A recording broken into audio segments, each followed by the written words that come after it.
General Bajwa ने 3 initiatives लिए हैं फॉरेन पॉलिसी के, और ये pure and simple general Bajwa के इनिशिएटिव है। एक अफगानिस्तान में अमेरिका को समझाया कि देखिए हमारे हवाले करें, हम अच्छी सोल्यूशन लाएंगे वहां, आप फिक्र ना करें, ऐसे नहीं होगा कि तालिबान की 100% विक्ट्री हो जाएगी, you are leaving, give us the responsibility.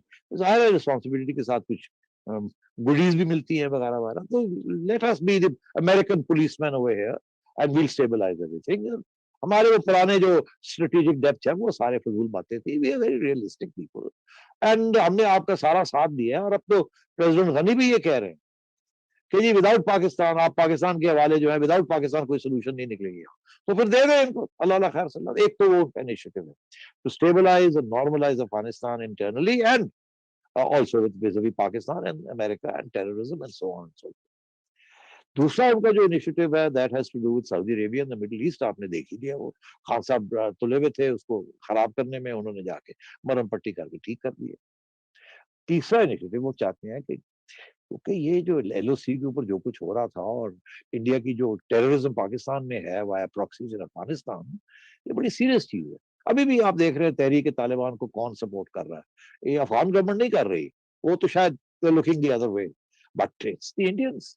और ये जो आईएस वगैरह ये सब कुछ जो हो रहा है क्वेटा में, जो बलूचिस्तान में हो रहा है, आज फाटा में, तो this is the Indian hand, ये उसको न्यूट्रलाइज करना चाह रहे हैं, राइटली सो। अगर आपने फोकस करना है ऑन इकोनॉमिक ग्रोथ और मुल्क के लिए कुछ सिक्योरिटी, तो ये जो लड़ाई झगड़े हैं इनको अब बंद करना पड़ेगा। और अब इस दफा आप नहीं कुछ कर रहे, वो कर रहे हैं, पहले आप करते रहे, अब आप वो कर रहे हैं, इसको न्यूट्रलाइज करना।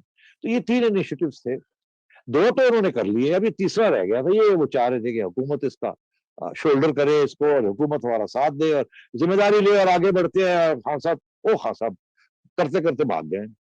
वो भी मेरा ख्याल है गेम खेल रहे हैं कि यार अगर मैंने मेरी छुट्टी हो जाए किसी वक्त तो कल को फिर ये भी मेरे पे इल्जाम लग जाएगा, you sold Kashmir, you abandon Kashmir. तो कहा चलो फिर कौड़ा कोट, यहाँ तो हालात ठीक नहीं है एस्टेब्लिशमेंट के साथ, तो यहाँ भी फिर बैठ जाओ, डट जाओ, नहीं करते तो क्योंकि हमें गालियां पड़ी।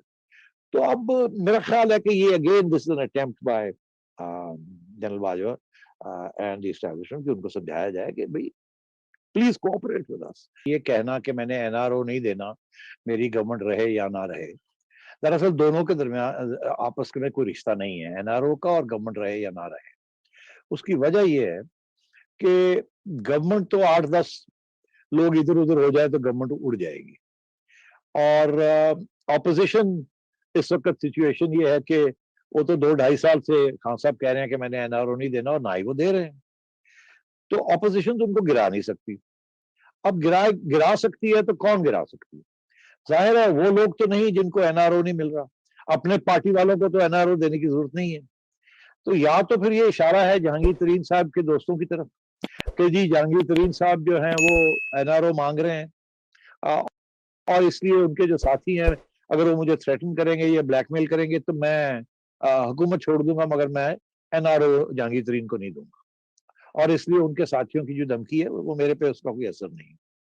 मगर इसमें एक प्रॉब्लम है इस किस्म की आर्ग्यूमेंट के अंदर, वो ये है कि सब ये जानते हैं कि जहांगीर तरीन साहब एनआरओ तो जरूर मांग रहे होंगे, मगर वो दे क्या सकते हैं इमरान खान साहब? वो धमकी क्या है? क्या ये यकीनी तौर पे ये धमकी है कि अगर आप मुझे एनआरओ नहीं देंगे तो मेरे जो 20-30 लोग हैं वो आपको छोड़ के, पार्टी को छोड़ के और कहीं और चले जाएंगे?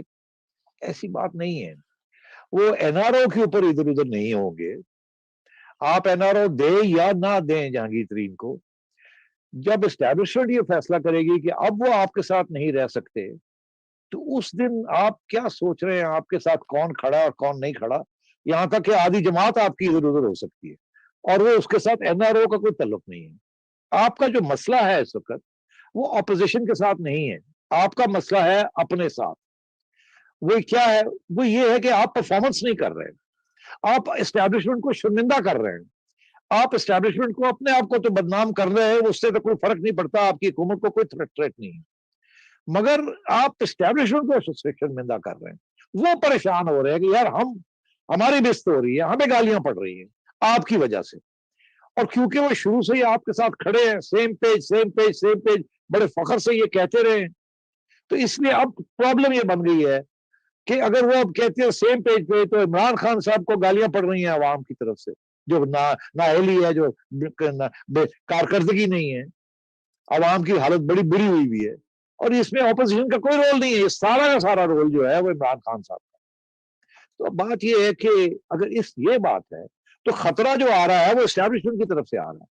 اسٹیبلشمنٹ آپ کو کب سے کہہ رہی ہے, ہم نے آپ کو لے کے آئے ہیں, ہم نے آپ کو یہاں بٹھایا, اب ساری ہماری ذمہ داری ہے کہ اس ہائیبرڈ سسٹم کو چلانا ہے ہم نے, اور اگر یہ چلانا ہے تو پھر کارکردگی کرو نا یار, یہ آپ چھوڑو یہ باتیں. آپ اپوزیشن کو اندر کرتے ہو, ایک کنوکشن نہیں ہوتی, 2.5 سال ہو گئے ہیں, پتہ نہیں کتنے کیسز آپ نے بنا لیے, سب کی بیلیں ہو جاتی ہے ایونچولی, کیونکہ آپ کیس نہیں بنا پا رہے ہیں, آپ کے پاس کوئی ایویڈنس نہیں ہے. تو اپوزیشن تو NRO نہیں مانگ رہی, اپوزیشن کہہ رہی ہے کر لو جو کرنا ہے, کیا نہیں کیا آپ نے. تو اب بات یہ ہے کہ یہ جو سارا ڈرامہ ہے NRO NRO NRO NRO, یہ NRO کا تو تعلق ہی کوئی نہیں ہے آپ کے رہنے سے یا نہ رہنے سے, آپ اس کا تعلق ہے آپ کی کارکردگی سے, آپ کے یو ٹرنس کے اوپر. اور اب میرا یہ خیال ہے کہ آپ کے مسائل بن گئے ہیں اسٹیبلشمنٹ کے ساتھ, یا اسٹیبلشمنٹ کے پاورفل لوگوں کے ساتھ. وہ فارن فنڈنگ کیس تو ہم نے 5 سال کھینچ لیا, 6 سال 6 سال جا رہا ہے, مگر اب تو رنگ روڈ شروع ہو گیا ہے, کوئی وہ معلوم جبا ہے, کوئی BRT ہے, اور شوگر سکینڈل ہے. مطلب یہ سارے فیصلے آپ نے کیے, سبسڈی دی, یہ کیا وہ کیا. تو یہ کارکردگی تو آپ کا مسئلہ ہے. تو اگر آپ ٹھیک نہیں کریں گے تو پھر ہمیں کچھ سوچنا پڑے گا نا, کہ ہم نے اپنے آپ کو بچانا ہے, ملک کو بھی بچانا ہے اور اپنے آپ کو بھی بچانا ہے. ہم نہیں افورڈ کر سکتے کہ آپ ہماری بست اس طریقے سے کریں, اسی لیے ہم نے کہنا چھوڑ دیا سیم پیج. ہم نہیں کہتے اب کچھ, ہم تو آپ کو کہتے ہیں کہ ہندوستان کے ساتھ نارملائز کرو تاکہ ہمیں کچھ سپیس ملے, اکانومی ڈیولپ ہو سکے, لوگوں کے لیے کچھ بہتری ہو. ہم قربانی کرنے کے لیے تیار, آپ وہ بھی کرنے کے لیے تیار نہیں, آپ کچھ کر ہی نہیں رہے. تو یہ جو سارا جو ڈرامہ ہے, یہ NRO کا نام لیا جا رہا ہے جیسے کہ میں بہت ہائی پرنسپلز پہ کھڑا ہوں, اور میں نے نہیں کرپشن تک اس کو ختم کرنا, میں نے نہیں چھوڑنا ہی دوں گا. دراصل وہ تو آپ کو گرا ہی نہیں سکتے. اگر وہ گرا سکتے تو آپ تو اب تک گرا لیا ہوتا. اور اوپر سے تو ان کے اندر آپ خود میں وہ پھوٹ پڑی ہوئی ہے, PDM ہی نہیں رہی, لانگ مارچ ہی نہیں ہوا, ریزگنیشن ہی نہیں ہوئے. تو ان کی طرف کیا اشارے کر رہے ہیں, وہ تو بیچارے پٹے ہوئے ہیں. اصلی مسئلہ آپ کا کہیں اور ہو گیا ہے, جس کی وجہ سے آپ کو خطرہ آ رہا ہے. اور آپ یہ جو دھمکی دے رہے ہیں NRO, تو اپوزیشن کی طرف اشارہ کر کے تاکہ آپ کو یہ کوئی نہ کہہ سکے. ایکچولی آپ ان کو کہہ رہے ہیں کہ مجھے اگر آپ نے یہ کیا تو میں ڈیزالو کر دوں گا, میں خود ہی چھوڑ دوں گا. یہ ہو جاتی ہے آپ کی چھٹی تو پھر تو آپ خود نہیں چھوڑیں گے, آپ کو چھڑایا جائے گا. مگر اس کے بعد اگر کوئی ایسی سچویشن آتی ہے کہ آپ کو خطرہ لگتا ہے کہ جی نو کانفیڈنس ووٹ ہونے والا ہے اور اس کو اسٹیبلشمنٹ کا سپورٹ ہے, جب سپورٹ ہوگا تو ایک جہانگیر ترین 10 جہانگیر ترین نکل آئیں گے, ایک اشارہ ہوگا. تو اس وقت کیا ہوگا, تو پھر آپ دھمکی یہ دے رہے ہیں جی میں خود ہی ڈیزالو کر دوں گا اسمبلی.